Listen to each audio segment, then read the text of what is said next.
안녕하세요. 예, 안녕하십니까. 아유, 제가 예. 성을 갑자기 바꿔. 아유, 아닙니다. 네, 누가 훅 지나가지고 당황했네. 아니 짱짱인데 왜 그러니까 우리 네, 짱짱자매인데 짱윤미, 짱짱자매. 짱윤선 자매냐고 많은 분들이 궁금해하십니다. 예, 아유 명절에 너무 감사합니다. 어떻게 차례는 지내셨습니까? 저희는 시댁을 못 내려가서요. 네. 시아버지가 오늘 어떻게 일정이 되냐. 전 장윤선의 취재 편의점 나갑니다. 그랬더니, 그래 잘 나갔다 와. 아버님이 네, 아버님 지금 보고 계신 거 아니에요? 예, 보고 계실 것 같아요. 왜냐면 네. 제가 생방입니다 이렇게 예. 말씀드렸거든요. 이게 증거로 남겨야 돼. 네, 저 여기 아버님 있습니다. 지금 생방 중입니다. 우리 장 변호사님 저 카메라 보시고 예, 아버님한테 인사 한번 하시죠. 아버님 추석 때 못 뵈서 죄송하지만요. 다음에 또 저희 뵙고 저는 오늘 취재 편의점에서 영혼을 불사르겠습니다. 아, 우리 며느리 잘한다. 하실 것 야, 같습니다. 멋있다, 멋있다. 야, 며느리 화이팅. 아니 우리 예 김철근 총장님은 저는 고흥 갔다 왔어요. 고흥 다녀오셨어요? 예. 벌써 새벽에? 예.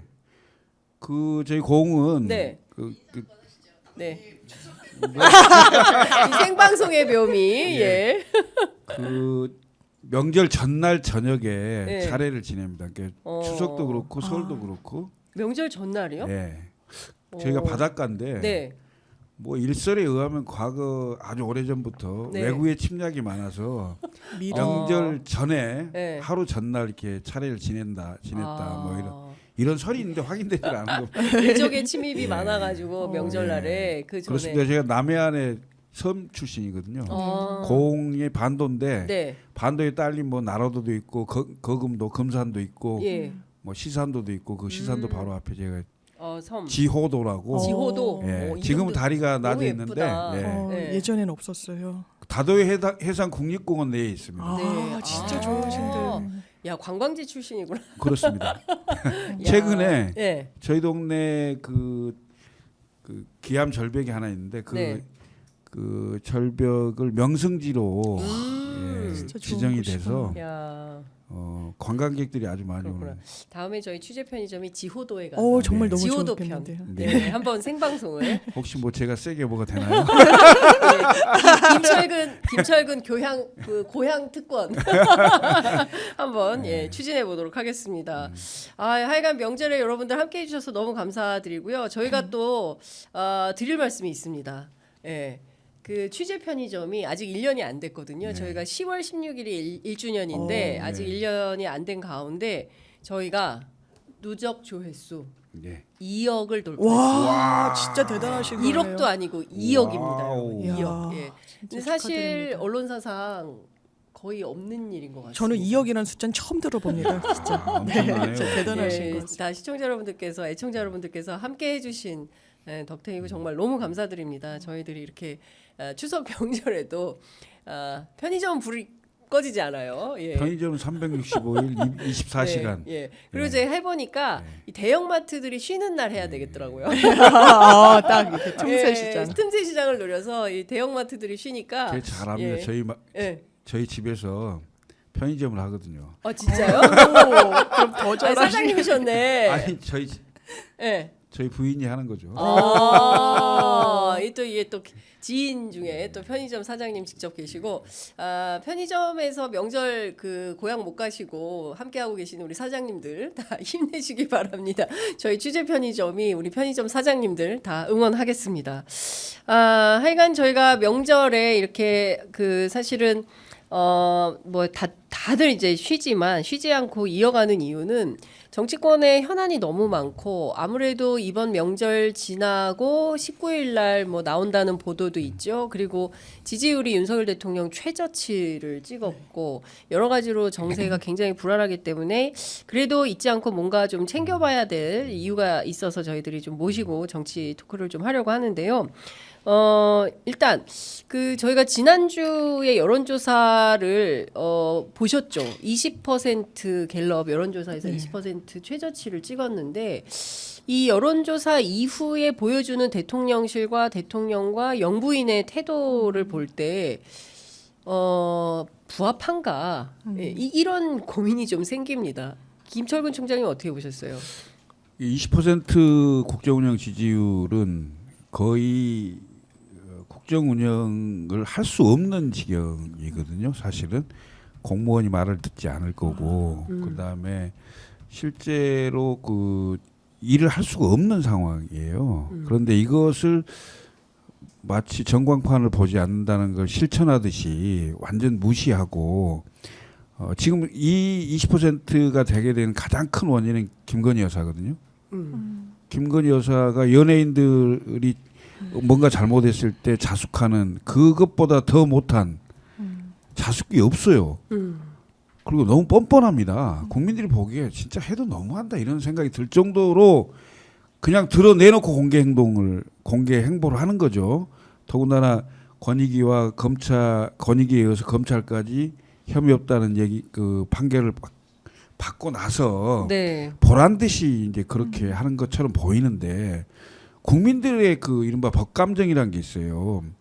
그러니까 가장 중요한 건 공직자나 공직자에 준하는 이런 분들, 이른바 공인이라고 할 수 있는 분들이 가장 생각하고 고민해야 될 게 국민정서법입니다. 완전 국민정서법 1조 1항 위반이에요, 위반. 예. 예? 국민을 더 화나게 만드는 거죠. 왜 이런 걸 하는지를 모르겠어요. 왜 이렇게 하는지 모르겠어요. 그러니까 대통령실에 있는 많은 분들이 정치를 오래 했고 그다음에 이른바 정부적 판단을 하겠죠. 판단을 해서 뭔가 조언을 하거나 진언을 하겠죠. 안 듣는 거겠죠. 예? 그리고 이렇게 하라는 거에 대해 이런 행보를 하지 말라고 조언하는 사람들에 대해서는 오히려 밀어내고 뒷방으로 보내고 이렇게 할 가능성이 있겠죠. 그러니 결국 직을 걸고 그러니까 직언을 할 수 없는 이런 구조로 자꾸 가는 게 아니냐. 저는 대단히 우려스럽습니다. 사실은 10월, 11월, 12월 이 3개월 올 하반기 이 3개월이 대단히 우려스럽다 이런 생각이 들어요. 왜냐하면 우리는 한 번의 경험이 있어요. 국정농단으로 대통령이 탄핵을 당한 경험을 갖고 있습니다. 그때 어떻게 했어요? 그때 2016년 말을 한번 생각을 해보세요. 그때도 절대 꺼지지 않다, 절대 무너지지 않는다는 박근혜 콘크리트 지지율 30% 얘기를 했어요. 맞아요. 한순간에 25, 17, 5 이렇게 내려갔단 말이죠. 예? 근데 지금 최저치 20%에 와 있어요. 이게 앞자리가 일자로 바뀌는 순간 견딜 수 있겠냐 이거죠. 그럼 결국 그 피해는 누구한테 오겠어요? 국정 운영이 잘못되고 그렇죠. 종력을 못 받고 결국 국정이 작동이 안 되는 상황이 되면 기업이 어려워지고 그다음에 국민이 민생이 어려워지는 상황 아니겠어요. 그렇죠. 그리고 해결은 또 안 되고 정말 우려스러운 상황입니다. 그러니까요. 지금 갤럽이 20%, 그다음에 리얼미터가 이번 주 월요일 명절인데도 발표를 했는데 27%. 둘 다 그리고 MBC 여론조사도 마찬가지고 명절 즈음에서 쭉 발표된 여론조사는 일치합니다. 그러니까 그 취임 후 최저치를 다 찍고 있는 거예요. 장 변호사님 어떻게 보셨어요? 저는 여사가 이렇게 지금 총장님 말씀 주신 대로 아마 정무 라인이 있겠죠. 여기도 집권을 했었고 뭔가 시스템적으로 돌아가는 라인은 있을 텐데 그걸 초월한 행보를 한다라는 생각을 들었어요. 제 주변에 어느 누구도 그 마포대교 가서 지시를 하고 여사한테는 그런 권한이 없습니다. 국민한테 위임받은 권한도 없고요. 선출된 권력이 아니에요. 선출된 권력의 배우자입니다. 경찰한테 지시할 수 없어요. 그런데 본인이 무혐의를 받고 무혐의 수순으로 가고 수사심의위원회에서 권익위에서 면죄부를 깔끔하게 주니까 바로 행보를 한다. 대단한 패착이 될 겁니다. 이거는 좀 제대로 참모한테 뭐 이게 자문을 얻었거나 본인이 정상적인 판단을 한다면 할 수 없는 행보라고 저는 생각해요. 왜냐하면 비토감이 너무 크니까요. 저도 이제 친척들이랑 추석 즈음 해가지고 밥을 먹는데 네. 굉장히 보수적인 분도 계시죠. 저희 친척에도. 그리고 뭐 진보적인 분 섞여 있는데 김건희 여사 행보에 대해서는 어느 누구도 박수치지 못하는 것 같았어요. 굉장한 실망감을 대통령한테 전가하는데 이게 김건희 여사가 불을 지핀다는 느낌이 듭니다. 대통령이 갤럽 조사에서 이렇게 지지율이 하락한데 가장 큰 원인은 의대 정원과 관련한 이 난국을 잘 풀지 못한다는 거였는데 그 내면에는 전 김건희 여사의 이런 행보가 분명히 자리 잡고 있다라고 봐요. 너무 검찰은 이중잣대를 보란 듯이 행사하고 있고 전 정부 이재명 대표에 대한 그 칼날과 김건희 여사에 대한 칼날은 이건 차원이 다른 거예요. 같은 칼이라고 볼 수도 없습니다. 이걸 국민들이 목도하고 있는 거예요. 그러면서 어디가 망가지느냐? 대통령실이 망가지고 검찰이 망가지고 온 나라의 시스템이 붕괴되고 있는 걸로 국민들이 저는 목도하고 있다. 그 지지율이 이렇게 나오는데 그러면 이걸 타개하고 이걸 좀 뭐 넘어설 묘책과 대안과 의지, 능력이 있는가 이 정부에 윤석열 대통령에게 저는 보이지 않는다고 생각합니다.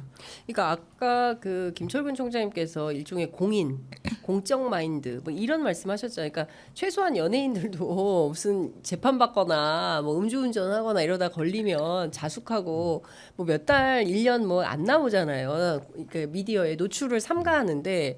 김건희 여사는 전혀 그런 걸 개의치 않는, 그리고 사실은 충격적인 게 저 선거 캠페인 와중에도 개사과가 굉장히 논란이 됐었잖아요.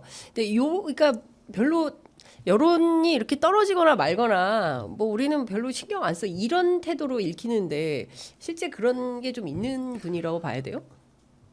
하여튼 이번 정부 들어서 네. 보통의 그 상식을 가진 분들이 판단하기 어려운 일들이 그러니까 많아요. 너무 많이 벌어져요. 그리고 보통 우리가 그냥 그 시중에서 일반인들이 그 좀 세상이 잘 안 풀리고 이러면 어디가 좀 뭘 본다 하잖아요. 예?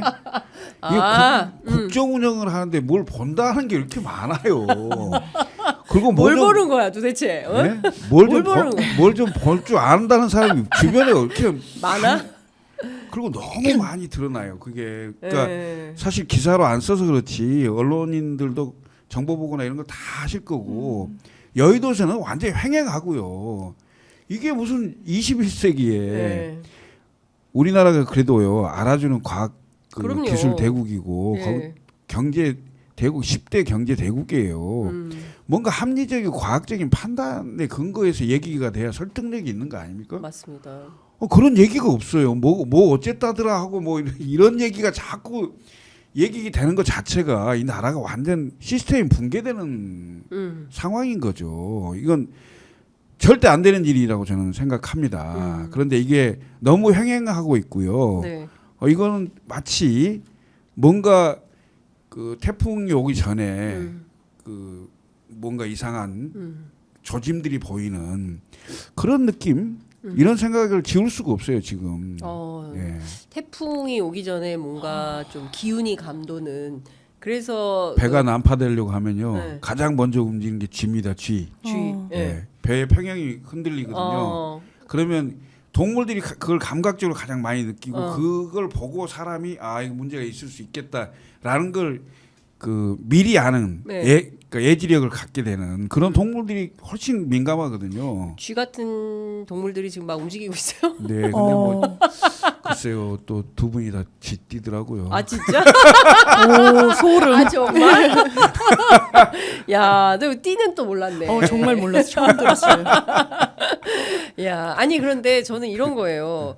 그 오늘 그러니까 저 최근에 대통령실 들어갈 때마다 정말 안 어울리는 구호를 걸고 있구나. 뭐 공감, 상생, 연대 이거를 계속 걸어놓고 캐치프레이즈로 강조를 하고 있는데 제일 안 되는 게 그거 아닙니까? 지금 의료 대란 그렇죠, 물가 민생 그렇죠.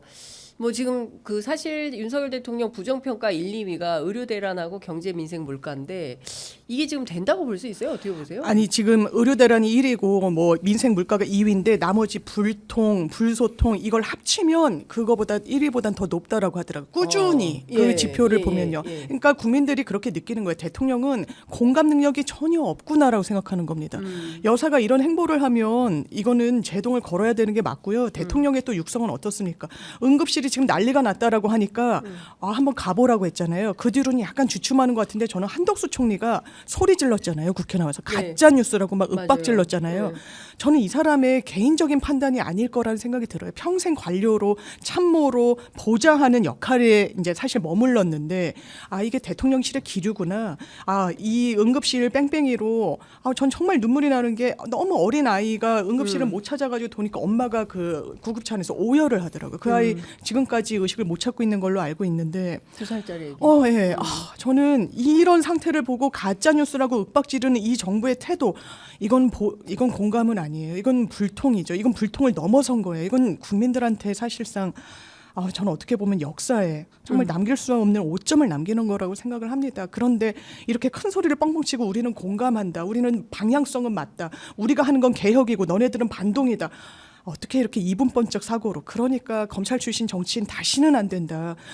아와 피아를 그냥 구분하고 적과 나만 있을 뿐인 이 구도로 어떻게 정치를 수습하고 좀 만들어갈 수 있겠습니까? 여기서 전혀 못 벗어나는구나. 진짜 너무 안타깝다. 근데 진짜 응급실 문제는 심각한 것 같아요. 어제도 보도 나온 걸 보니까 손가락 절단 환자 뭐 5시간 돌아가지고 그랬다고 하죠. 그다음에 임산부 저는 진짜 이거 분개해요. 네. 25주에 양수가 터진 거예요. 네, 그럼 하혈했다고. 굉장히 위급한데 75군데를 병원을 돌다가 결국에는 이제 대한민국 의료 선진국에서 75군데나 연락을 했는데 받아주는 병원이 없어가지고 전전긍긍하고 애가 잘못돼도 좋다라는 보호자가 사인을 하고 그 다음에 이제 봤다는 거잖아요. 그러니까 도대체가 이게 그리고 의사들이 없는 게 아니잖아요. 지금 있잖아요. 있는데 정부하고 갈등하면서 일을 안 해버리는 상황인 거잖아요. 그러면 공공의 입장에서 대통령이 자세를 좀 낮추고 내가 좀 잘못 판단한 것 같다. 일단 대화를 좀 해봅시다라고 어떻게든 그 대화 테이블에 앉혀서 달래서 상황을 좀 이게 국민들이 피해가 화가 나죠. 그리고 의사들이 그러니까 저러는 거 문제가 있죠. 그렇다고 해서 이런 상황을 만드는 게 말이 되냐는 겁니다. 이건 그 무한 책임입니다. 그러니까 정권을 운영하고 대통령의 지휘라는 것은 국민 그 안전에 관련된 무한 책임, 최종 그렇죠. 책임을 지는 예. 자리에 있는 사람입니다. 아무리 그게 본인이 옳다고 주장한들 상황이 전혀 개선되지 않는 거라면 이건 바꿔야죠. 예? 본인 생각이 현장에서 안 먹히는데 그게 계속 주장하고 있다고 해서 이게 해결이 안 되잖아요. 저는 의사분들도 네. 국민들 생각을 할 겁니다. 안 하지 않을 겁니다. 네. 근데 한 번에 2,000명 이게 지금 설명이 전혀 안 되는 거거든요. 왜 2,000명인데 그 회의록도 다 없앴다는 거잖아요. 예. 왜 뭐 2,000명인지. 혹자는 뭐 어떤 분이 2,000명을 얘기해서 그렇게 됐다는 얘기도 있던데 예? 어디 집원이 2,000번이라는 얘기도 있고 뭐 이런 식의 생각이 나도록 하는 것 자체가 너무 황당하잖아요. 그러니까 저는 사실은 이제 정치권도 그렇고 정부도 그렇고 의사분들도 그렇고 과학적인 데이터와 근거에 의해서 저는 충분히 논의하고 협의할 수 있다고 보거든요. 예? 백지 상태에서만 출발한다면? 근데 정부는 이미 내년도 입시 손댈 수 없다. 이러면 벌써 의사분들이 오겠어요? 그렇죠. 그냥 안 되죠. 둘러리밖에 안 되는 상황인데 그러니까 결국은 협의할 수 있는 조건 자체를 전부 막아버리고 당신들 와서 우리 얘기 듣고 도장 찍어줘. 우리 옆에 서서 사진 찍어줘. 이거거든요. 누가 그럼 그렇게 하겠냐 이거죠. 이 문제의 모든 책임과 최종 책임은 윤석열 정부에 있는 겁니다. 저는 그렇게 봅니다. 아니 근데 지금 이런 거예요. 정부가 그러니까 의사들은 돌아오지 않는데 내놓는 대책이라는 것이 대통령실 1급 비서관들 전국에 네. 그 응급실 가서 자리 지켜. 그다음에 군의관들 다 집어넣어 235명 더 때려 넣어. 근데 가봐야 막상 이 사람들은 할 일도 없고 네, 못한다고 그러더라고요. 못하고 뭐 예. 이런 상황이고 그리고 언론에 계속 이런 응급실 뺑뺑이 문제가 보도가 되니까 급기야 지금 어떤 대책이 나왔냐면 소방관들 그 응급 현장에서 나오는 거 그 개인 의견 말하지 마 입틀막 얘기를 하고 있는 거예요. 그래서 이제 소방 전국 공무원 노조에서 이거 말도 안 된다라고 논평까지 낸 이런 네. 상황인 건데 이런 방식으로 틀어막을 수 있겠냐는 아니요, 거예요. 이건 완전 땜질도 아닌 거예요. 이게 이제 실시간으로 영상, 구급차 안에 영상 같은 거, 그 환자들이 막 오열하고 막 우왕좌왕하는 그 모습, 그리고 그 육성 상황에 이런 게 보도가 됐죠. 그러니까 그러지 말라는 거예요. 이거는 현상을 틀어막는다고 국민들이 왜냐면 그렇게 피해보고 돌아가시는 분들이 계시잖아요. 네, 온열 환자 제대로 못하고 정말 지방 어디서 손이 잘렸는데 막 강원도에 가야 되고 지금 이런 거예요. 그러니까요. 그리고 중앙 의료원에서 집계를 하는데 그게 현장에 가는 출동하는 구급 대원들한테는 전혀 이게 아기가 안 맞는다는 거예요. 여기 된다라고 해서 연락해 보면 안 된다라고 그러고.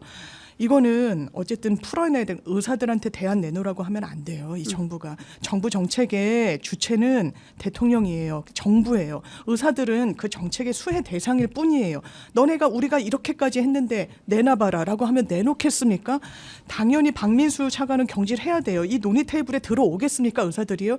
제가 댓글 중에 여러 가지를 봤는데 이미 현장에서 이탈한 의사들은 퇴사를 한 사람들이기 때문에 병원에서 나간 사람들이기 때문에 웬만해선 안 들어올 거라는 거예요. 자기네들 다른 병원을 알아보든지 어쨌든 그럴 거기 때문에 지금 시간이 지날수록 더 의료 현장에 특히 응급 현장에 돌아올 수 있는 동의는 더 멀어지는데 이걸 아무것도 안 하면서 그냥 어쩌자는 건지 국민들이 죽어나가고 있는데 이걸 가짜 뉴스라고 폄훼하기나 하고 저는 정말 너무 두렵습니다. 실제로. 이게 지금 이 정부 그러니까 한덕수 총리가 당초에는 이렇게까지 강경하게 발언하지 그러니까요. 않는 사람이었는데 태도가 지금 바뀌었어요. 총선 때 사임한다고 하고 나서 지금 벌써 한 5개월 이상을 맞습니다. 더 하고 있잖아요. 예.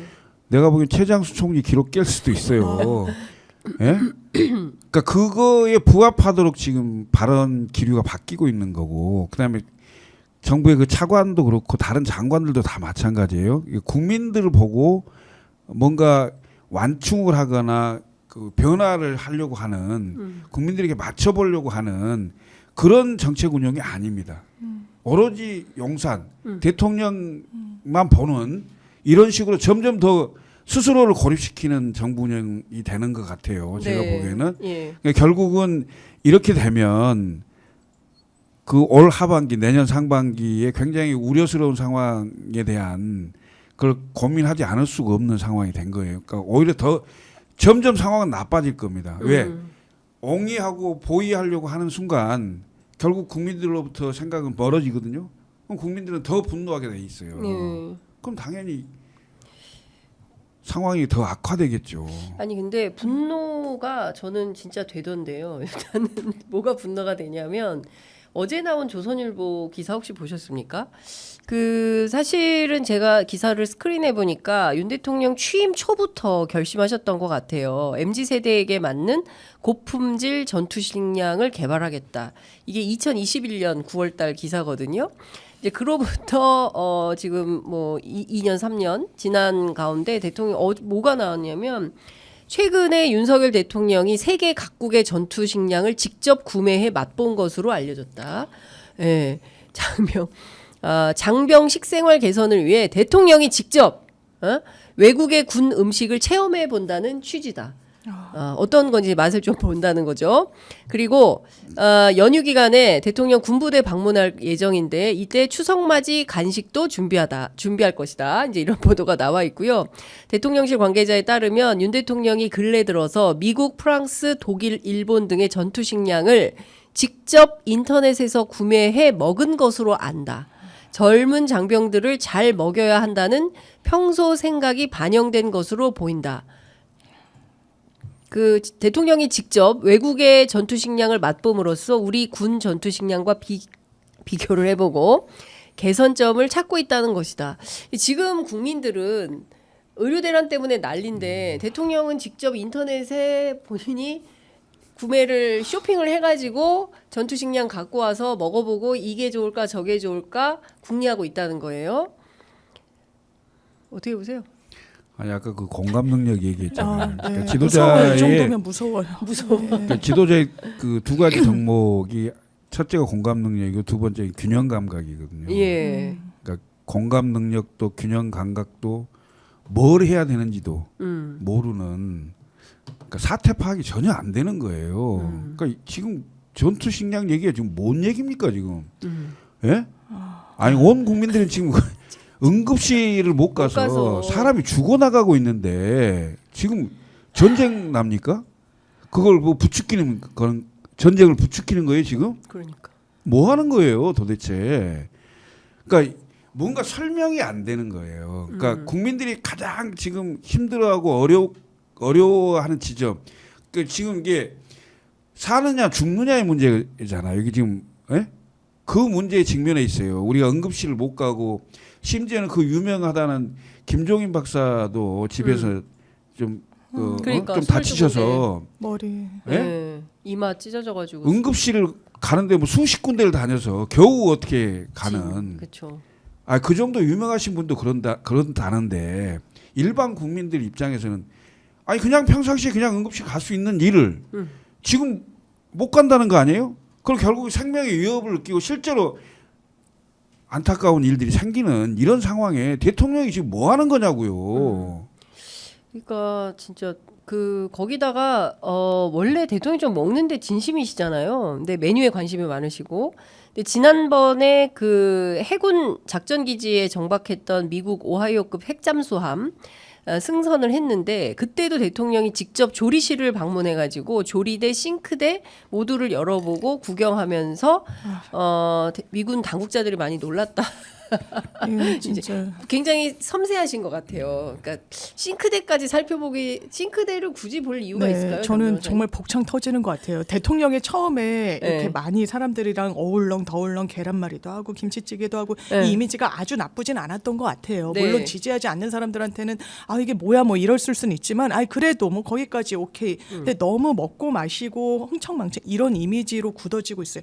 군대를 가서 시찰을 하면 뭘 봐야 되겠습니까? 보고를 받고 어떤 상황인지가 보고 이게 기사가 나와야지 싱크대를 열어보고 뭘 먹고 전투 식량이 저희 이제 남편도 그런 쪽에 좀 관심이 많아서 집에 뭐 사드리고 좀 이래요. 근데 맛의 편차가 제가 개인적으로 봤을 때 크게 날 수가 없습니다. 네. 이게 외부에서 좀 이상하게 조리해서 먹고 이러더라고요. 좀 예, 어렵게. 예. 그런데 대통령이 군에 대해서 인식도 본인이 저는 뭐 군복무를 하지 않은 건 그건 뭐 여러 사유가 있을 수 있으니까 그게 비판의 대상은 당연히 될 수 없지만 그 경험치가 없는 군 통수권자로서의 어떤 한계를 보여주고 있는 것 같아요. 어떤 정책에 있어서 그렇습니다. 군장명 200만 원을 주겠다고 하니까 일단 부사관들이 안 하겠다라는 거죠. 나보다 일반 병이 월급이 더 많네. ROTC 지원율이 급감한다는 겁니다. 내가 뭐하러 이렇게 오래가 그나마 금전적인 보상이라도 있었는데 이게 또 직접적인 원인은 아니어도 국립대 의대생들 지금 군의관으로 안 간다는 거잖아요. 그 비율이 6배가 늘었다는 거예요. 일반 군으로 간다는 게. 전 이 동인이 없었을까 싶습니다. 왜냐하면 그 200만 원이라는 건 적은 돈이 아니거든요.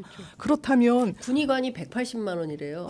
그래서 180만 원 받고 3년을 있어야 된다는 거예요. 그렇구나. 그래서 애들이 엄마 차라리 이러느니 그냥 빨리 28개월 갔다 오는 게 낫겠어요. 그래서 애들이 군의관 안 가고 그냥 병으로 간다는 거예요. 그건 너무 당연한 네. 합리적인 선택인 예. 거예요. 그러면 이 정부는 그렇게 큰 정책을 입안할 때 어떤 디테일과 치밀함과 정교함은 전혀 보이지 않아요. 그냥 내가 약속했는데 왜 못해? 해봐. 할 수 있어.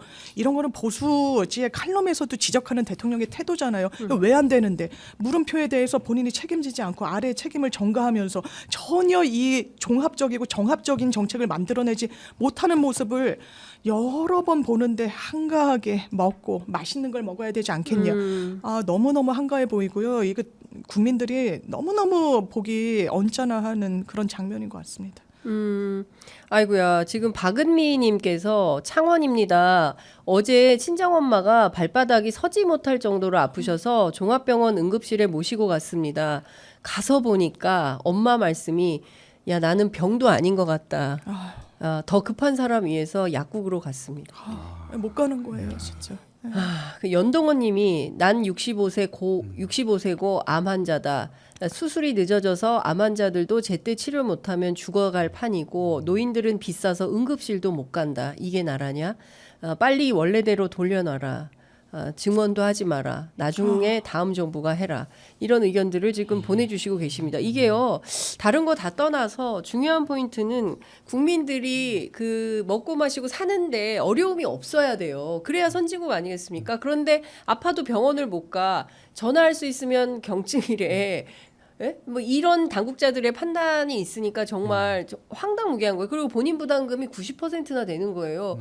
우리가 의료보험료 얼마나 많이 냅니까? 그런데 또 응급할 때는 네 돈 더 내. 이런 상황이 되는 거예요. 이러면은 다시 가만히 있어봐. 그러면 사보험 가입해야겠네. 이런 생각을 또 사람들이 당연하죠. 하게 되는 거예요. 결국엔 이게 의료 민영화로 가려고 하는 거 아니야라는 의심도 국민들은 할 수밖에 없는 겁니다. 정작 의료보험료 평소에 많이 내는데 혜택을 받아야 될 때 혜택을 못 받는 상황이 되면 이거 보험료 우리 왜 내는 거니? 이런 생각할 수도 있는 거 아니겠습니까? 합리적으로. 아니, 그러니까 의료보험 제도가 전 세계에서 우리나라가 가장 잘 됐다고 하잖아요. 맞습니다. 그 심지어 미국도 네. 예. 우리나라 의료보험 제도를 배워서 그러니까 해보려고 오바마가 하는, 예, 그러니까 그랬잖아요. 뭐 그렇게 하려고 하는 정도인데, 야, 그 대통령 한 분이 모든 걸 다 무너뜨릴 수 있다라는 걸 보여주는 것 같아요. 그러니까 국가 그 시스템도, 그다음에 의료 시스템도 전부 다 무너뜨리는 거 아닙니까? 지금 저는 지금이라도 대통령이 본인이 주장했던 2,000명 이거 다 접으시고 백지 상태에서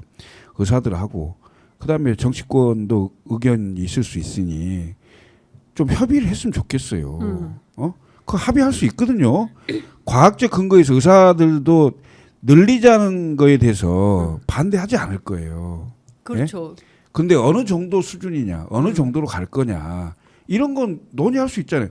왜 얼마만큼 필요한데라는 게 있을 거 아니에요. 그렇죠. 예? 아니 과학적 근거가 있을 거 아니에요. 그리고 지금 현실에 예? 맞는 근데 왜 그걸 안 하냐는 거죠. 나는 뭔가 다른 거에 꽂혀 있지 않냐 이거죠. 뭐에 꽂혀 있을까요? 아, 예, 아까 제가 뭘 좀 본다는 분들한테 꽂혀 있는 게 아닌가. 아 진짜 와. 뭐냐 이거죠 도대체.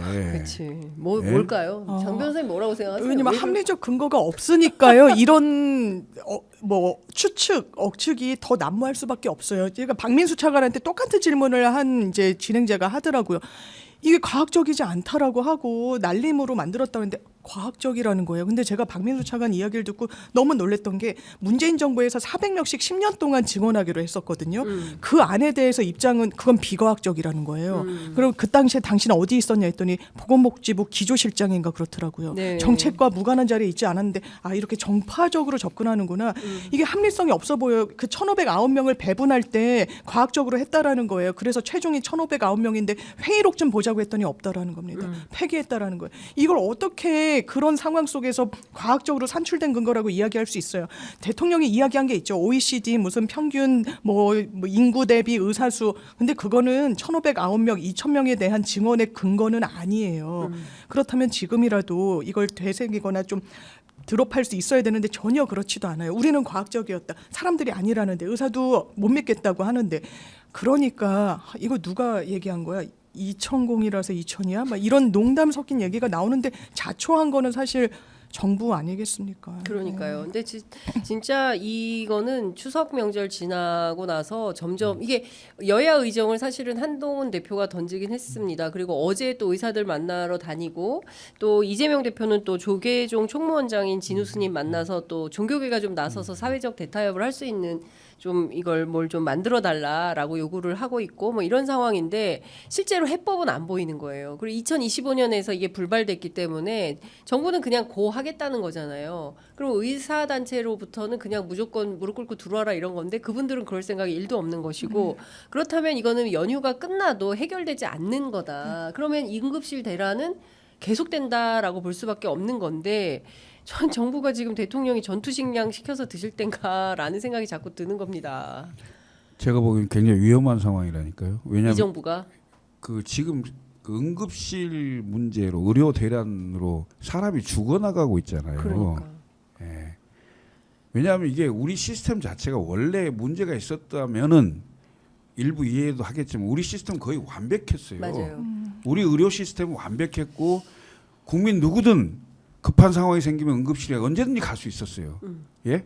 24시간 풀가동 다 됐단 말이죠. 근데 지금은 응급실 갈 수 없는 상황이 됐고 응급실 가도 기존보다 돈을 몇 배씩 더 내야 되는 이런 상황을 만든 거잖아요. 자초한 겁니다.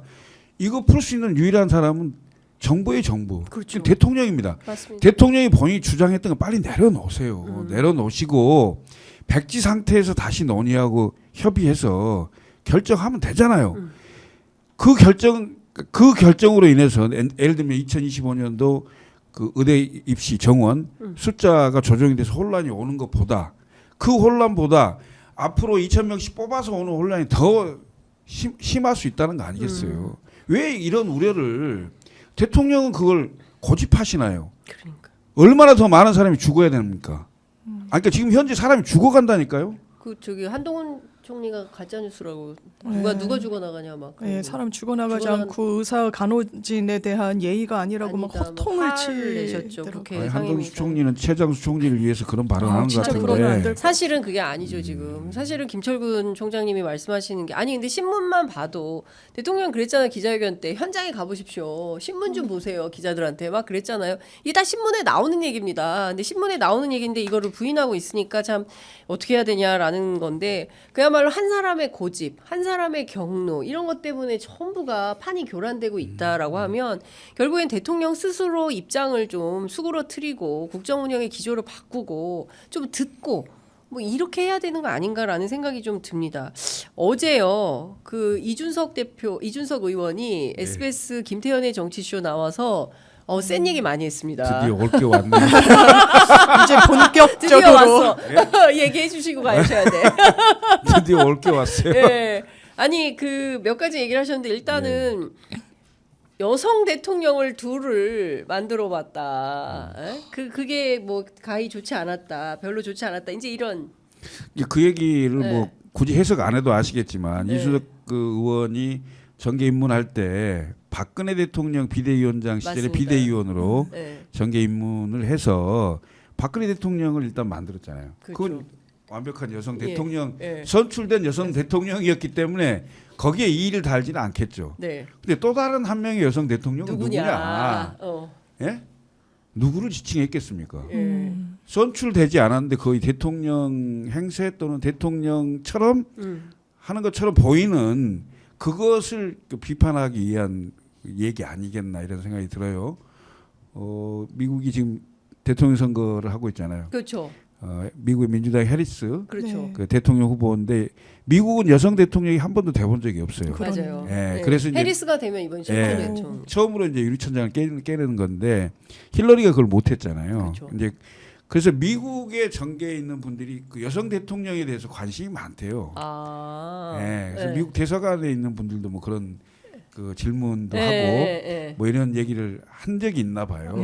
그때 뭐 이제 농반 뭐 이렇게 얘기를 뭐 했다 뭐 이런 얘기가 있어요. 근데 그걸 본인이 방송에 나와서 얘기를 했으니 뭐 아니 근데 지금 저는 현재의 그 우리나라의 국정을 운영하고 있는 이른바 V0, V1, V2 이런 얘기가 나왔을 때 실권자가 누구냐 이것을 암시하는 얘기가 아닌가 이런 생각이 드네요. 야 그러면은 김건희 여사가 대통령이라는 얘기인가요? 간접적으로 사실상 어떻게 해야 돼? 야 이준석 대표는 상당히 가까이서 지켜보신 분이잖아요. 이 정부 태동에도 상당한 저는 이 윤석열 대통령은 오히려 왜냐하면 보수분들이 실제로 사석에서 오히려 더 크게 이길 수 있었는데 이준석 대표 때문에 덜 크게 이긴 거다 이런 얘기를 이제 하시는데 정말 저는 반대라고 생각해요. 그나마 이준석의 세대 포이론이 어느 정도 저는 유효했다. 이번 대선 국면에서 여성가족부 폐지 전 대단히 반대합니다만 이게 먹히는 일부 계층이 있었어요. 그리고 표 차이가 많이 안 났잖아요. 거기에 대한 기여가 있습니다. 대단히 가까이서 지켜봤고 지금까지도 정보가 얼마나 많겠습니까? 그런데 그분의 입에서 우리나라는 여성 대통령이 2명이었다. 내가 거기에 기여했다라고 이야기하는 건 그거는 정말 그냥 흘려듣기에는 너무 엄중한 상황인 것 같습니다. 그러니까 사실상 지금 대통령이 윤석열 대통령이 아니라 김건희 여사가 대통령이다라는 뉘앙스의 발언인 거고 실제로 어제 이준석 의원의 얘기는 그 경험이 별로 좋지 않았다는 거예요. 예? 근데 그 우리는 김건희 여사를 대통령으로 선출한 적이 없습니다. 그런데 이분이 저는 마포대교 그 18컷의 사진이 상징하는 바가 굉장히 크다고 생각을 하는데 그 경찰들을 이렇게 옆에 세워놓고 그리고 막 지시를 하거든요. 난간의 높이를 더 높여야 된다라든가 아주 꼼꼼하고 구체적으로 막 지시를 한단 말이에요. 그러니까 마치 무슨 행안부 장관이거나 서울경찰청장이거나 대통령이거나 어떤 공직에 위치해 있는 사람이 그러니까 상급자가 하급자에게 업무 지시를 하는 것과 같은 그런 태도로 허리춤에 손 딱 얹고 막 지시하고 이런 태도를 보면 진짜 그런가? 이런 생각이 드는 거죠. 제가 그 매번 방송에 나와서 네. 얘기를 많이 했는데 제2 부속실을 안 만든 게 국민들을 나는 속인 거라고 계속 얘기를 했습니다. 예? 오히려. 대통령실을 공유한 거죠. 대통령 비서실을? 비서실을 공유하는 상황이 생긴 거죠. 예. 제2 부속실이 처음부터 있었다면 제2 부속실의 역할에 의해서 예산과 인사가 다 그 편제가 되고 그다음에 그 범위를 벗어나기가 쉽지가 않아요. 그 범위 내에서만 일을 해야 될 거 아니겠어요? 근데 이미 지금은 처음부터 거의 2년 반을 대통령실을 공유해 왔기 때문에 지금 제2 부속실 만들어봐야 아무 소용없어요. 통제 불능 상태에 저는 이미 들어갔다. 이렇게 보여지고 대통령실 내에서 아마 그 근무하신 분들이 너무 잘 알 거예요. 누구한테 보고를 해야 일이 진척이 빨리 되는지를 알 거 아니에요. 예? 저도 그 비슷한 얘기 들었어요. 그러면 그런 상황이 비일비재한 상황이 되면 이게 누가 선출된 권력인지 알 수 없는 굉장히 비정상적인 상황이 생길 수 있죠. 저는 그런 우려를 얘기하는 겁니다. 그러니까 그런 우려의 여러 단면들이 합쳐지니까 뭐 그런 얘기들 V0니 뭐 V1이니 뭐 이런 얘기들이 나오는 거 아니겠는가. 결국은 가까이서 본 분들이 그런 얘기를 하니까 밖으로 알려지는 거죠. 그렇죠. 예. 예, 여기 있는 분들은 잘 그게 모르잖아요. 거거든요. 예. 다 취재를 해서 전원으로 들은 얘기잖아요. 예. 아니 실제로 그 명품백을 받을 때도 뭐 전화를 하잖아요. 금융위원 뭐 이름을 쓰고 그 사람이 정말 금융위원이 됐잖아요. 물론 그 자리에 가기에 뭐 한참 모자라거나 이런 사람은 아니었다라고는 평가가 나옵니다만 인사에 관여했다는 그 흔적까지 있는 상황에서 이런 사실관계까지 더해지면 이거는 사람들이 당연히 사실로 받아들일 수밖에 없는 것 같습니다. 아니 그러니까 지금 이제 중요한 포인트가 이 윤석열 정부 들어서 끊임없이 어떤 논란의 중심에는 김건희 여사가 서는 거예요.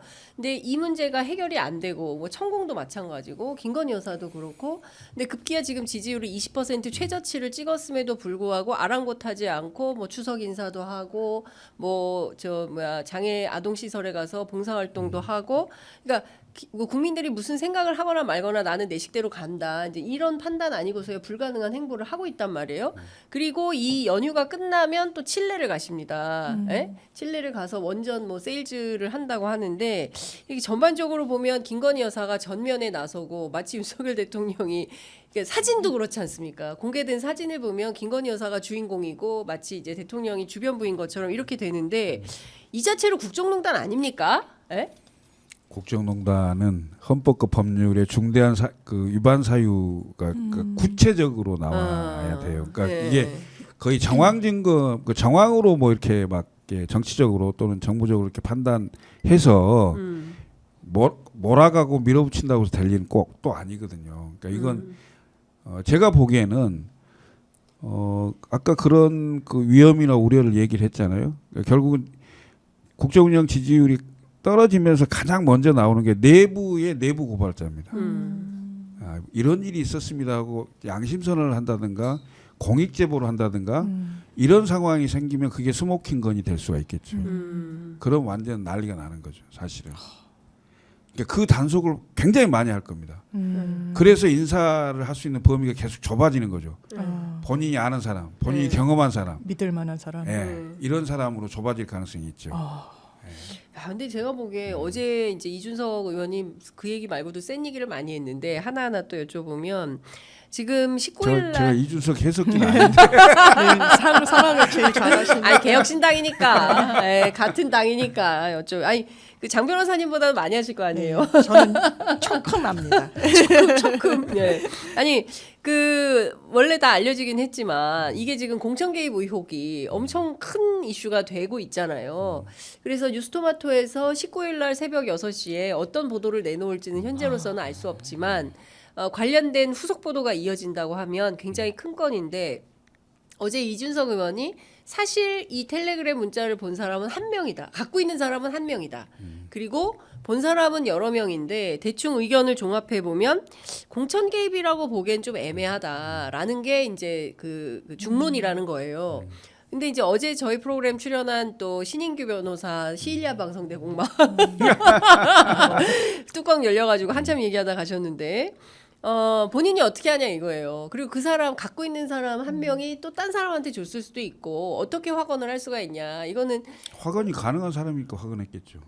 아 누구예요, 근데 그 사람이? 예? 자기인가? 누구냐? 그 일인지 누구냐? 너무 궁금하다. 누구예요? 말할 수 없죠. 야, 김 총장님 알고 계시네. 에? 누군지 알고 계시네. 그죠? 예? 예? 그 사람 누군지 알고 계시죠? 갖고 아니, 뭐. 있는 사람. 제가 그걸 어떻게 얘기합니까? 아, 네. 이건 안다고 봐야 되네. 김철근은 알고 있다. 야, 그것을 빨리 알려주세요. 예? 누군지 빨리 알려주세요. 국민들이 궁금해하시잖아. 지금 10,000명이 넘게 보고 있어요. 빨리 알려주셔야지. 하여튼 뭐 그 지금 상황에서는 그 텔레그램 문자 캡처본 그 캡처본이 언론을 통해서 나올 수 있느냐. 그래서 그 캡처본의 내용을 국민들이 보고 이제 판단을 할 수 있는 상황이 될 거냐 말 거냐가 우선 관건이겠죠. 네네. 그런 상황이고 그것을 본 사람들은 이제 대체적으로 그 왜냐하면 딱 그것만 봤기 때문에 지난번 내가 방송에서 그렇죠, 말씀드린 말씀하셨다. 딱 하나. 그 앞뒤로 맥락을 그 맥락을 보고 판단할 수 있는 상황은 아니었기 때문에 판단하기 쉽지 않았을 거다라는 건데 네. 제가 보기에는 그것만 봤을 때는 뭐 그런 정도야 평소에 관계로 봤을 때 관계로 관계로 봤을 때 그 정도 얘기해 줄 수 있는 예를 들면 착한 조언 또 그게 예를 들어서 그 나중에 그 말한 대로 네.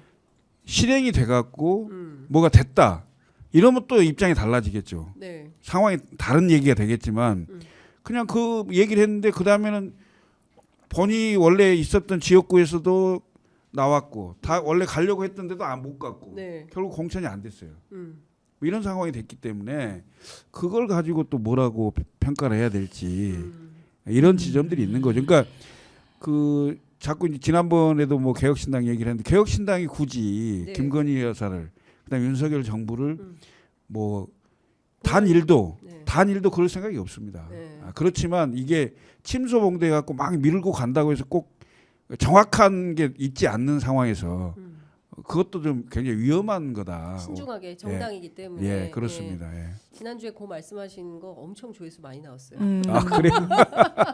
아니 그런데 네. 지금 보면 굉장히 그 또 정치권 주변에 네. 그 뉴스토마토 보도 파장이 굉장히 크잖아요. 굉장히 크고요. 예, 예. 저는 이준석 대표가 애매하다고 얘기한 게 대단히 애매하다고 생각해요. 왜냐하면 제가 선거법 재판도 뭐 대리인으로 해보고 이러면 대단히 엄중하게 봅니다. 박근혜 전 대통령도 여론조사 돌리고 뭐 이랬다고 실형 2년 받았어요. 그것만. 공천이나 이런 공당의 과정에 어느 누구도 개입하면 안 돼요. 어느 누구라고 하는 건 외부 세력을 이야기하는 겁니다.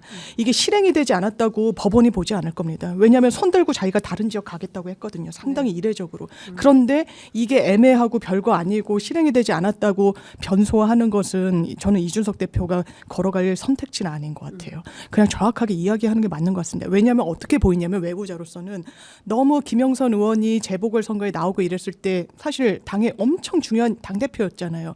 그러니까 뭔가 이 상황을 아나? 김건희 여사의 어떤 직간접적인 영향에 본인도 이 체험한 사실이 있어서 이걸 톤다운 시키나로 보여질 수 있어요. 저는 이준석 대표가 이렇게 뭐 대통령이 둘이다라고 직격할 때는 엄청 세게 하면서 정말 문제가 되는 정말 실증까지 나온 이 기사 내용에 대해서 아 이거 별거 아닌데 선의의 조언인데라고 퉁치고 넘어갈 수 없는 국면이 저는 올 거라고 생각이 들고요. 네네. 그렇다면 이게 왜냐하면 문자 같은 게 지금은 본물이 요만큼 터졌지만 더 커지고 맥락이란 게 있을 거니까 더 나오고 더 나올 겁니다. 이 부분에 대해서는 저는 책임 있는 정치인으로서 같이 이제 참여하는 게 맞다라는 생각이 듭니다. 뉴스토마토 쪽에 좀 알아보면 어떤 얘기하냐면 이 시리즈다.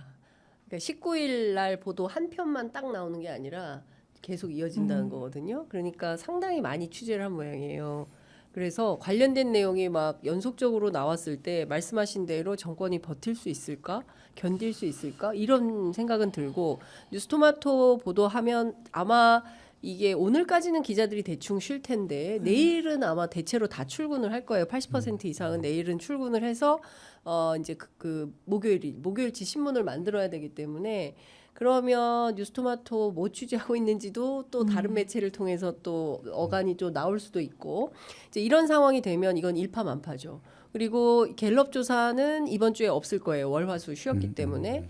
그래서 여론조사 결과는 없지만 그 다음 주 월요일 날 나올 리얼미터 조사가 어떻게 될지 모르겠고 그 사이에 또 다른 조사가 있을 수도 있고 이렇게 되면 지지율에 아무리 신경 안 쓴다고 하지만 일자 찍기 시작하면 그때는 기하급수로 이게 가속도가 붙는 상황이 되는데 그래서 체코 가시나? 아, 전광판 안 본다는 사람이 전광판만 보고 사는 거예요. 그러니까 원래 뭐 돈에 관심 없다는 사람이 돈에 관심이 제일 많은 관심 거고. 많잖아.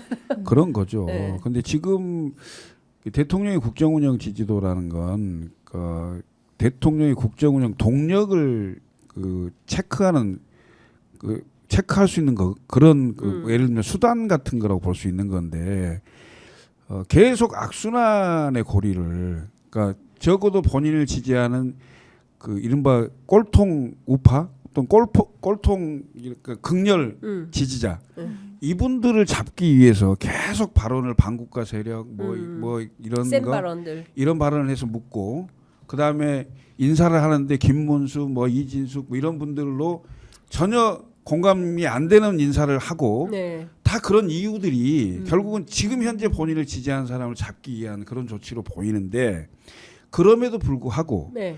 이 20%까지 내려온 근본적인 이유 중에 하나는 김건희 여사거든요. 의료 대란도 있어요. 그렇지만 김건희 여사가 움직이면서 네. 눈에 보이는 거예요. 저분 분명히 명품백 받았는데 무죄라고 저러고 돌아다녀? 네.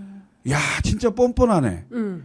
이런 게 확 온단 말이죠. 국민들에게. 그렇죠. 그러니까 그게 제가 아까 말씀드린 국민정서법입니다. 네. 여기 걸리면요. 안 보여야 됩니다. 기본적으로. 그게 선거 때는 안 나왔었잖아요. 5달 동안. 예, 지금 네. 앞으로 선거 한참 없어서 많이 그런가? 남았잖아요.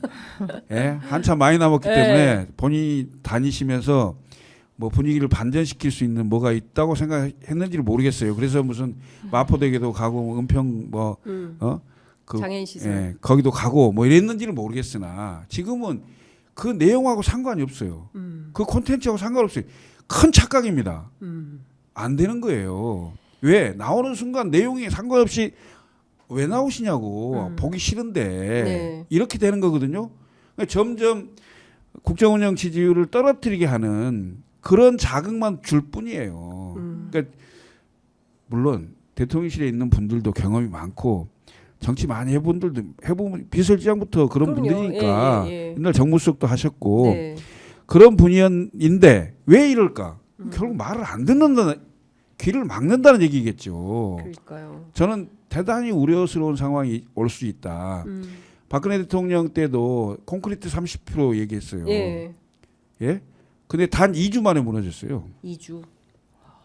그러면은 윤석열 대통령 25, 17, 5 이렇게 바로 그러니까 내려가는 속도가 예. 그런 건데 물론 그 이제 스모킹 건이 있었죠. 태블릿 PC. 예. 근데 이제 이 정부도 지금 이렇게 막 그렇게 끌어안고 그 뭔가를 이렇게 그 누르고 입틀 막 한다고 해서 그게 절대 국정운영 동력이 생기는 게 아니거든요. 아니 그러면 이건 어떻게 네. 보세요? 2주 만에 박근혜 대통령 지지율이 그냥 2주 만에 무너졌다 말씀하셨잖아요. 네. 그러면 지금 20% 찍었는데 윤 대통령 지지율도 2주 만에 무너질 수 있다고 보세요? 그때는 외부 작용이 굉장히 컸잖아요. 네. 그 스모킹 건도 있었고 그다음에 주말마다 엄청난 촛불 촛불 시위도 있었고. 있었고 예, 그런 상황과 지금은 이제 그렇게까지 네. 급격하게 가겠느냐는 약간 그때하고 상황이 다를 수 있는 건데 그래도 저는 여러 지점에서 네. 위험 요소 거의 지뢰밭이 많이 깔려 있다고 보여지는 거죠. 예.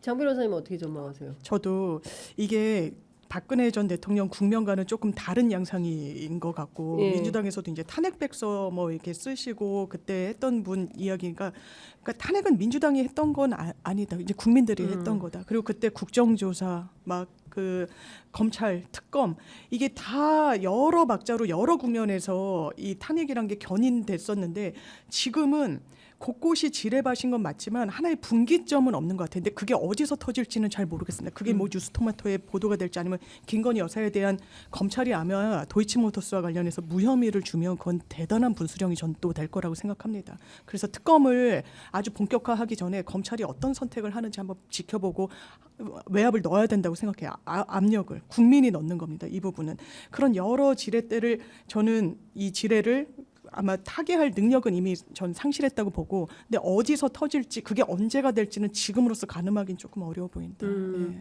지금 GNS 플랫폼님이 슈퍼챗을 쏴주셨어요. 오. 9,900원. 지지율 한 자릿수 9.9% 멀지 않았습니다. 전망치. 예, 보겠습니다. 예, GNS 플랫폼님의 예측대로 9.9% 지지율이 갈지 어쩔지 저희가 좀 지켜보도록 하겠습니다. 근데 국민들 마음이 이런 마음이 있으신 거죠. 지금 이 상황이면 저희가 사실은 김건희 여사 사진을 쓰기가 굉장히 어려워요. 왜냐하면 대통령실에 올라와 있는 김건희 여사, 그러니까 우리는 언론 보도를 하는 입장이기 때문에 어떤 일을 했는지를 좀 그림으로 보여드려야 이야기가 쉬우시잖아요. 그래서 김건희 여사 사진을 걸면 댓글창에 막 내리라는 요구가 보기 빗발치는 싫으시다고요? 그렇죠. 그러니까 무슨 얘기냐면 아까 김철근 총장님 말씀해 주신 대로 김건희 여사의 행보가 그다지 좋게 보이지 않는다는 겁니까? 그동안 우리 영부인의 저 행동이 굉장히 뭐 예컨대 다소곳하거나 뭐 이런 이미지인데 이분은 막 광폭 행보를 하니까 지금 또 그 사법 리스크까지 있는 분이 저러니까 그에 대해서 좋은 평가를 주지 못하는 거다. 이제 이런 거고. 어제 이준석 대표 얘기를 또 해야 되겠네. 네. 임기 후반에 대통령이 할 수 있는 일은 딱 하나 있는데 그게 안전한 퇴임을 위한 조치다. 이런 얘기를 했어요. 그러니까 이준석 의원은 이미 대통령의 어떤 명운이 다 했다. 이렇게 생각하니까 그런 건가? 이제 안전한 퇴임까지 얘기가 나온단 말이에요. 제가 계속 그 우려를 네. 얘기하잖아요. 그러니까 그 지난번 박근혜 대통령 국정농단 사건 때도 보면 그 위기 상황에 갔을 때 박근혜 대통령이 마지막 던진 게 개헌이었습니다. 맞아요. 개헌을 던졌고 그다음에 마지막에 본인이 자진 사퇴를 할 거냐 말 거냐 뭐 이런 얘기들까지 나왔었는데 지금 안전한 퇴임의 가장 핵심은 임기 단축 개헌이겠죠. 그건 대한민국의 정치 개혁 중에서도 대단히 중요한 그 개헌 문제와 그다음에 선거 주기를 맞춘다는 것과 그다음에 5년 단임제가 거의 어떤 세력이 대통령이 되든 간에 국정 운영을 하든 간에 거의 지금은 소명 의식은 사라졌고 한탕씩 5년에 한 번씩 해먹는 세력이 들어오는 이런 구조로 나라가 거의 거덜나고 있는 상황이거든요. 그럼 이건 국민들이 다 알아요. 알기 때문에 이것을 그래도 대통령이 된 사람이 단임제가 아니고 본인이 다시 대통령 선거에 출마할 수 있는 상황이 생기면 앞에 4년 예를 들면 4년 중임제가 된다면 네. 앞에 4년은 국민들 보고 정치할 거 아니에요. 왜? 지지율 신경 안 쓸 수 있습니까? 그렇죠. 예, 한 번 더 해야 되니까. 그럼 최소한 8년 임기 중에 6년은 국민을 위해서 할 거 아니에요. 네. 전반기. 그다음 나머지 2년은 내임덕이라고 치고. 그 지금은 당선되면 바로 내임덕이고 데드덱이라고 얘기할 정도에 왜 네. 본인은 본인 스스로 대통령 그러니까 선거에 나가지를 않아요. 단임제 5년 단임제 선거 대통령 되기 때문에 끝나버리잖아요. 그럼 이런 폐해를 너무 잘 알고 있기 때문에 이거라도 국민들에게 그러니까 그 공감을 가지고 얘기를 하고 본인이 솔선수범해서 내 임기 1년 줄이겠다까지 한다면 네. 이 모든 걸 다 어찌 보면 상세하고 안전한 퇴임을 할 수 있는 게 아닐까 이런 생각도 해보는 거죠, 사실은. 근데 그렇다고 하더라도 지금 있는 사법 리스크는 그 방어가 안 되는 거죠. 이거는 특히 방어 안 될 것 김건희, 같아요. 그러니까 최상병 특검도 그렇죠. 그리고 지금 말씀해주신 대로 디올백 문제 있죠. 도이치모터스 주가 조작이 있죠. 최근에 관저 의혹이 너무 감사원 이상하죠. 감사로 네, 네. 터졌는데 이거는 도저히 이게 있을 수가 없어요. 그 국가보안 시설 각급 국가보안 시설인데 무자격자 19곳에다가 그리고 이게 지금 21g이라는 회사의 정체가 뭐냐. 김용남 의원님은 그 얘기하더라고. 왜 영혼의 무게가 21g인데 이거 이 사람 누군지 확인해봐야 된다. 기자들 취재해봐라. 이제 이런 팁까지도 주시고 막 이런 상황인 거예요. 그러니까 지금 나라가 21세기에 뭐 무속 막 이런 게 설치니까 도대체 왜 이렇게 막 신산스러워 이제 이런 생각들을 이제 맞습니다. 하게 되는 네. 겁니다. 그러니까 결국에는 이게 그 굉장히 안 좋은 악재가 계속 이제 생기는 건데 그러면 당이라도 국민의힘이라도 조금 정신 차려서 정부를 좀 그 리드할 수 있는 뭔가 이런 형편이 되어야 되는데 지금 보면 국민의힘도 한동훈 대표도 지지율이 다 하락을 하고 있습니다. 갤럽에서 그 지금 그 국민의힘 지지율이 민주당보다도 뒤지는 조사 결과가 나왔어요. 이것은 지난 총선 때하고 거의 총선 때보다도 더 떨어지는 네. 여론조사 지지율이 나온 상황인 것이고 그러면 한동훈 대표 리더십도 사실은 이게 좀 상당히 뭐 효험이 없는 거 아니냐. 아니 원래 효험이 없는 상황이었어요. 애초에 애시당초. 애시당초에. 예. 그리고 본인 입으로 본인이 3자 특검 얘기해놓고 네. 지금 뭐 세워라 내워라 하고 있고 그냥 지나가기 바라는 거잖아요. 그러니까 정치는 말로 하는 겁니다. 그 말의 신뢰성이 잃으면 정치는 사라지는 건데 한동훈 대표가 처음 비대위원장 할 때 나올 때부터 저는 말씀을 드렸어요. 윤석열과 어느 정도 차별성, 어느 정도 각을 질 수 있느냐. 그게 한동훈의 정치가 계속될 수 있느냐 중단되느냐의 문제다. 근데 지금 호기롭게 전당대회에 나와서 사실은 그 총선 참패의 책임을 지고 한 1년 동안 안 보였어야죠. 아무리 그 아우성을 쳐도 왜 나와봐야 할 수 있는 일이 없어요. 본인이 윤석열 대통령과 각을 지고 싸우는 여당 내의 야당 역할을 하겠다 이런 마음을 먹지 않는 한 그건 불가능한 일인데 덜렁 나오면서 3자 특검을 딱 얘기했어요. 호기롭게. 그럼 그걸 밀어붙여야죠. 그걸 할 수 있어야죠. 그걸 할 수 있는 정치력을 발휘해야죠. 예?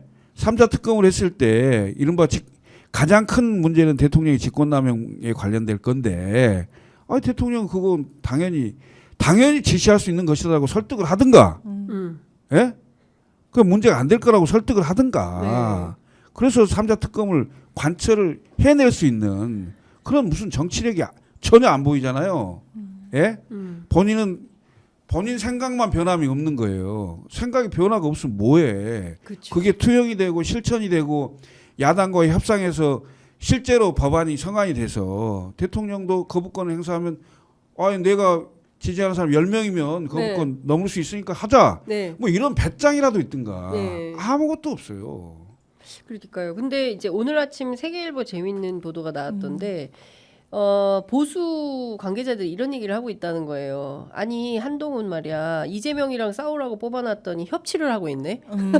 이재명을 도와주고 있네. 네, 뭐 이재명을 이런 도와주고 취지. 있네. 뭐 이런 거고. 뭐 한동훈 대표 뭐 100일 맞이 선물 뭘로 줄까? 뭐 이런 얘기를 그 친윤계 의원들이 하고 있다는 것인데 지금 보면 실제로 그 차기 지도자 순위에서 이재명 대표는 3% 포인트 올랐습니다. 그리고 한동훈 대표는 10% 포인트가 빠졌어요. 그래서 이재명 대표가 26, 한동훈 대표가 14%. 요렇게 이제 조사가 나왔는데 이렇다면 한동훈 대표도 상당한 위기다. 네네. 근데 이제 당내에서는 말씀하신 대로 자기 정치만 하고 있는 거 아니냐. 그리고 지금 아무런 성과가 없는 상황에서 대통령하고 계속 충돌만 하고 있어서 이거 보수 불안해서 살 수가 없다 이런 얘기를 한다는 네네. 거거든요. 제가 정당 출입 기자들이 얼마 전에 밥을 먹는데 아예 그렇게 그냥 단정적으로 좀 얘기하더라고요. 한동훈이란 정치인의 유효 기간이 이제는 그냥 끝났다는 취지인데 전 이게 아마 기류인 것 같아요. 당내에서는 계속 척지죠. 막 눈앞에서 직격을 하잖아요. 당신은 우리 원내사령탑도 아니고 당신이 얘기하는 거 안 되는 거야. 다들 거절하고 그런 모멸감을 주는데 주저함이 없다. 저는 한동훈 대표가 나오지 말았어야 된다라는 생각을 지금쯤 할 것 같은데 전당대회에 나올 때는 윤석열 대통령을 조금 얕봤던 것 같아요. 이렇게까지 나올 사람이라고 판단을 못 내렸던 것 같아요. 잘못 봤다. 네, 자기가 각을 세우면 자기가 돌파할 수 있을 거라 생각하니까 호기롭게 아까 말씀 주신 대로 나 최상병 특검 하겠다. 이거는 윤석열 대통령 텅비까지 치고 올라가는 수사인 건 부인할 수 없어요. 한동훈 대표가 자기가 수사했으니까 더 잘할 겁니다. 근데 하겠다고 했어요. 이건 직격한 거예요. 그러면 그때 정치적 스탠스는 완전히 분명해진 거예요. 선명해지고. 근데 그걸 못 하는구나. 이 사람이 정치력이 전혀 없구나. 윤석열 대통령을 어떻게 보면 정치적으로 좀 얕봤구나. 자기를 배척하고 왕따시키고 이렇게 외톨이로 만들고 고립된 선처럼 만들 거라고까지는 생각을 못했나 보다라고 판단이 들죠. 지금 이미 너무 실기했어요. 지금 최상병 특검 아마 못할 겁니다. 하더라도 국민 신뢰는 많이 잃었어요. 그러니까 이 얘기 저 얘기를 해요. 간첩법 얘기를 하고 국정원 수사 얘기하는데 와닿지 않아요. 이거 민생이랑 거리 있거든요. 본인이 민생 법안과 관련해서도 관철시키는 게 전혀 없습니다. 그렇다면 이분한테 남은 선택지는 무엇이냐? 저는 거의 없다고 봅니다. 이대로 집에 가요 그러면 한동훈 대표? 아니 자기 정치를 못 하는 거지. 네. 자기 정치 한다고 말하는 게 예. 친윤 쪽에서 하는 얘기 같은데 네. 이렇게 하는 게 자기 정치라면 예. 지도자를 하겠다고 나서면 안 되죠. 예? 그냥 그 지난번 그 총선 지고 저는 그런 얘기를 했어요. 조언한다고 하면서 네. 한 1년 정도 안 보이다가 재보궐선거 생기면 배지 달고. 국민의힘이 굉장히 어려운 지역에 출마를 스스로 나와서 배지를 달고 들어와라. 그러면 국민들이 그 스토리가 되네. 검증이 예. 되는 거고 예. 그다음에 실제 현장에서 수도권에서 본인이 당선됐기 때문에 한동훈이 선거에 경쟁력이 있네. 이게 예. 증명되는 거잖아요. 그렇죠. 입증이 중요하죠. 그걸 해야죠. 예. 박근혜 대통령이 이명박 그 대통령 때 여당 내 야당을 할 수 있었던 거의 유일한 근거는 그 권력에 대항해서 살아남을 수 있었던 유일한 근거는 선거 때 이겼기 때문에 모든 당내 인사들이 박근혜한테 줄을 서는 거예요. 한동훈 지금 총선 때 졌잖아요. 네. 예? 이번 재보궐선거 때 결과 어떻게 나올지 모르겠는데. 어떻게 전망하세요? 10월 재보궐선거는. 글쎄요. 지금 대통령 지지율이 20% 정도 된다면 다 어렵죠. 부산에서 어떨 것 같으세요? 부산도 쉽지 않을 거예요. 그래요? 네. 강화, 인천 강화. 아니 강화 그러니까 분수. 전반적으로는 강화하고 부산이 그러니까 특히 부산 중에서도 네. 금정구는 예. 보수가 굉장히 강한 지역입니다. 보수세가. 예. 예. 왜냐하면 거기가 그 부산의 평균 득표율보다 훨씬 높았어요. 높았어요. 국민의힘이 예. 총선에서. 총선에 높았고 예. 지난 총선 때도 굉장히 높았고 그런 상황이었기 때문에 대체로 보수가 강하다고 보는 지역인데도 기본적으로 대통령 국정운영 지지율이라는 게 네. 선거에 굉장히 크게 작용할 수가 있어요. 근데 이것을 돌파하고 실제로 한동훈 대표가 뭔가 역할을 해서 뭐 좀 다르다.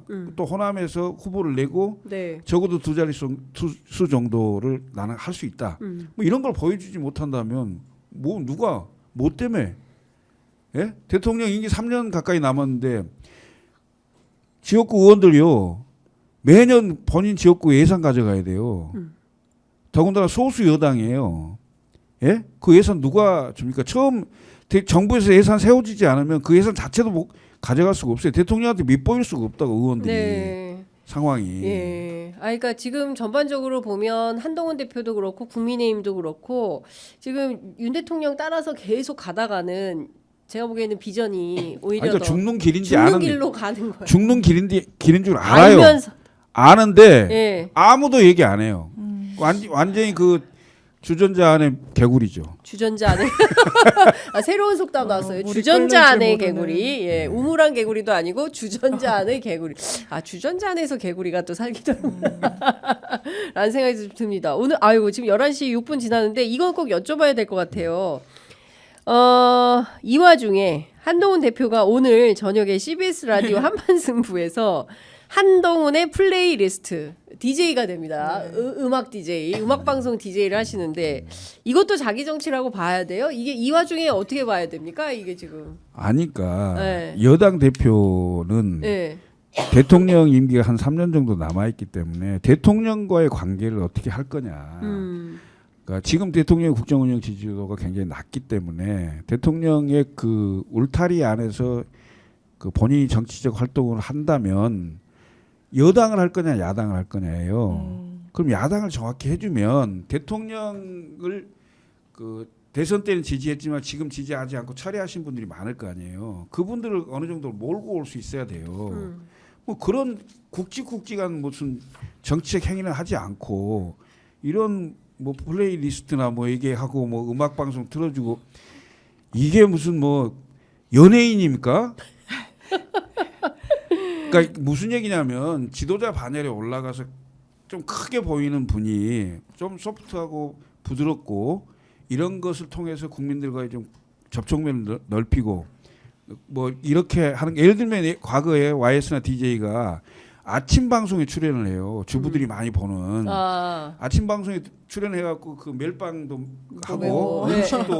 음식도 하고 네. 이런 식으로 어떤 그 소통이나 그 접촉면을 늘리는 거하고는 지금 한동훈 이렇게 할 때가 아니에요. 대통령과의 관계를 풀지 못하면 예. 본인 자리가 위태로운 상황인데 무슨 얘들 장난하는 것도 아니고 정치가 장난입니까? 그렇죠. 지금 기본이 갖춰져 있지 않는 상태입니다. 예. 사상 누각이 불가하다고요. 이게 저도 좀 그런 생각이 좀 들어요. 지금 응급대란 때문에 난리고 또 어제는 의사들 만나가지고 이거를 뭐 어떻게 해결을 해보려고 하다가 갑자기 음악방송 DJ를 한다고 하니까 이게 뭐지? 이런 생각이 좀 드는 제가 겁니다. 원래 오늘 한판 승부 출연하는 날이 화요일이요. 진짜요? 서정욱 변호사랑. 근데 네. 이제 PD님이 네. 저희는 이제 녹음으로 다 가기로 했고 또 이제 뭐 100만 유튜브 이렇게 해가지고 미리 했던 게 있어요. 근데 그게 되게 좀 재밌거든요. 그래서 아하. 이걸 조금 편집을 해서 내보낼 거라고 알고 있었어요. 근데 기사를 봤더니 한동훈 대표가 나와서 막 플레이리스트를 한다는데 공을 들였던 건 제가 알고 있어요. 섭외에. 왜냐면 이게 정치 또 코너기 때문에 예. 여기에 한동훈 대표를 좀 모시려고 했었는데 좀 잘 안 인터뷰. 됐었고 그리고 음악 방송은 아니지만 오면 이제 좀 편한 분위기에서 추석이니까 아마 이런 컨셉으로 하는 것 같은데 한번 들어보시죠. 어떤 곡을 선곡했는지. 진짜 예 한동훈 대표의 픽이 궁금하긴 합니다. 또 어떤 방식으로 대단히 기대- 세련된 취향을 약간 드러내는데 좀 고심하시잖아요. 설마 윤석열의 18번을 고르지는 않겠죠? 아 정말 윤 대통령 18번 뭐예요? 예? 롱롱 뭐해? 타임 오고 장 변호사님 노래까지 내시네 오늘. 아 근데 진짜 오늘 이렇게 나오면 이상민 크리에이터가 이제 흉내낼 게 더 많아지겠다. 아, 그러네요. 예. 한동훈 대표에 대해서 흉내낼 게 훨씬 많아지겠다라는 생각이 좀 드네요. 근데 여하튼 지금 정치가 매우 절박하고 사실은 위중한 상황에 놓여 있는 국민들의 삶을 좀 개선해 주는데 최소한 우리가 응급실 못 가서 사망하는 일은 있어서는 안 되지 않겠습니까? 그리고 임산부가 애 낳으러 제주에서 인천까지 올라오는 이 황당무계한 사태는 없어야 되는 거 아닙니까? 저는 이런 게 계속 있는데 너무 한가하게 지금 음악방송 DJ를 뭐 할 수도 있죠. 할 수도 있고 그렇긴 합니다만 제가 보기에는 지금 적절한 방침인 건지 당내에서는 이게 좋은 판단이라고 전략적으로 선택을 한 것인지 좀 그게 궁금하다라는 생각이 좀 듭니다. 많은 분들께서도 아마도 지금 상황에서는 지금 뭐 아마 지금 뭐 차례 지내시고 덕담 주고받으시고 아마 한창 지금 가족들 간에 그래서 도대체 무슨 일이 벌어지는 거야? 라면서 이제 텔레비전도 슬슬 켜실 시간이 아닌가 싶기도 하고 또 고향에 내려가신 분들은 서둘러서 올라오실 뭐 또 시간일 수도 있겠다라는 생각이 좀 듭니다. 여하튼 연휴에 두 분 함께 해주셔서 너무 감사드리고요. 저희는 다음 주 화요일 날 또 뵙기로 하고 끝으로 제가 추석이니까 또 우리 함께 하시는 애청자분들께 한 말씀씩 듣고 마무리하겠습니다. 장 변호사님부터 먼저 하실까요? 저도 의료 대란 때문에 겁이 나는 한 사람이 아이를 키우고 이렇게 좋은 일이 없고 제 주변에 다 힘들다 그럽니다. 다 이제 웃음 짓는 일들이 많이 없는데 그래도 한가위만은 친척분들 만나시고 웃음 짓는 그런 좋은 시간 보내시길 기원하겠습니다. 네, 장 변호사님 한복 입고 오라 그럴 겁니다. 그러니까 쪽두리도 이렇게 예. 하여튼 뭐 더도 말고 덜도 말고 한가위만 같아라 이런 얘기가 있잖아요. 그 많은 근심들도 많고 근데 저도 이제 그 저희 형제들이 좀 많아요. 근데 저희 형제들이 다 전국에 흩어져 있는데 뭐 서울, 뭐 천안, 그다음에 뭐 대구, 그다음에 순천 뭐 이렇게 해서 다들 내려와서 오랜만에 만나 보니까 정말 좋더라고요. 그러니까 이렇게 가족들과 형제들과 함께 행복하고 풍요로운 추석 잘 보내시길 바라겠습니다. 네. 마트를 갔더니 그래도 배하고 사과는 가격이 그나마. 괜찮아요. 예. 다행인 것은 정부가 비축 물량을 많이 푼 것 같습니다. 그런데 지금 날이 너무 더워서 그런지 배추하고 무가 엄청 비싸더라고요. 물론 윤 대통령이 이 배추값을 잡겠다고 하셨어요. 2주 전에 못 잡았습니다. 배추값 여전히 비싼데 그런데도 어쨌든 뭐 가족들하고 음식들 장만하셔서 따뜻한 명절 보내시면 좋을 것 같고 날이 너무 더워서 아니다. 시원한 명절로 바꾸겠습니다. 예, 시원한 명절 보내시고 저희는 내일 아침에 다시 또 찾아뵙도록 하겠습니다. 두 분 말씀 잘 들었습니다. 고맙습니다. 감사합니다. 감사합니다.